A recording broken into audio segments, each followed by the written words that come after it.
bersama-sama dengan kepimpinan kita dan juga hasrat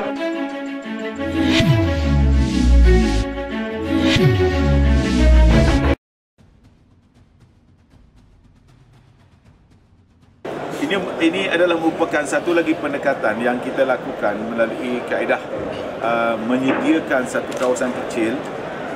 Kebiasaannya untuk membuat kawasan perumahan bagi golongan berpendapatan rendah.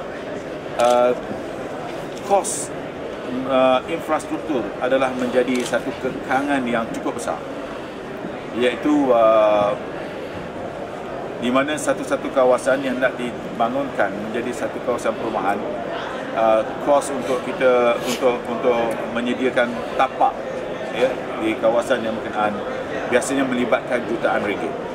Yang itulah menyebabkan kadang-kala kita lihat kenapa pemaju-pemaju perumahan terpaksa menjual pada harga yang tinggi. Salah satu daripada masalah utama ialah kos infrastruktur bagi kawasan yang berkenaan. Jadi apa yang kerajaan negeri cuba usahakan dalam menyelesaikan masalah perumahan di kalangan golongan miskin ialah dengan kita menyediakan bantuan untuk membuat kerja-kerja infrastruktur bagi satu-satu kawasan yang telah dikenal pasti. Kebiasaannya kaedah ini kita lakukan dengan mengenal pasti kawasan yang kecil. Kita tak perlu tunggu sampai kita ada 30 ekar, 50 ekar.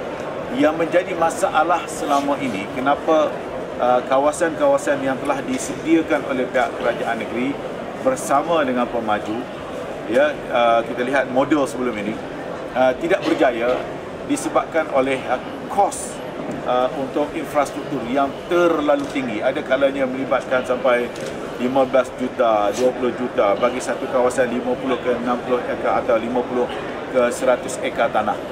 Kalau dulu kita lihat kerajaan negeri telah cuba untuk membuat pendekatan kerjasama dengan pihak pemaju, iaitu pihak pemaju memajukan kawasan yang diberikan dengan 30% diberikan semula kepada kerajaan negeri supaya kerajaan negeri dapat memberikan tapak itu kepada mereka yang ingin memiliki rumah, ataupun kita minta kepada pihak pemaju untuk membuat rumah-rumah kos rendah. Tapi akhirnya kita dapati model itu tidak berjaya. Lantaran itu baru-baru ini kita telah pun membincangkan di peringkat kerajaan negeri melalui Yayasan Bina Upaya supaya kawasan yang kecil, umpamanya kita mulakan dengan kawasan yang kecil, asalkan kita dapat menyediakan umpamanya satu kawasan yang ada 2-3 ekar, kita boleh membina rumah. Kalau rumah sebiji rumah, sebuah rumah, kita boleh membina 20 buah rumah. Ataupun kalau kita buat rumah terrace house, maka kita boleh membuat lebih banyak rumah di kawasan berkenaan. Kos infra akan ditanggung oleh pihak kerajaan, tapi kita akan kena pasti kawasan-kawasan terlebih dahulu. Dan juga kita akan gunakan daripada wang kumpulan amanah yang kita kumpulkan sebanyak bagi menyediakan tapak-tapak ini untuk rakyat jelata.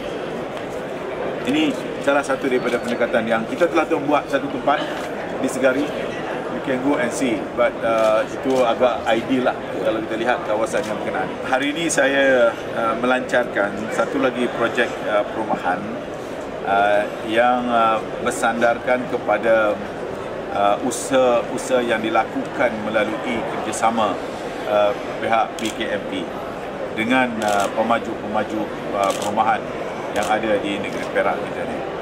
Dan usaha ini dalam rangka untuk memberikan dan menyediakan rumah-rumah pada kadar kemampuan rakyat, khususnya dalam kategori rumah mampu milik. Dan hari ini Suria at Meru ini dilancarkan, dan kita mengharapkan rakyat di negeri Perak akan mampu memiliki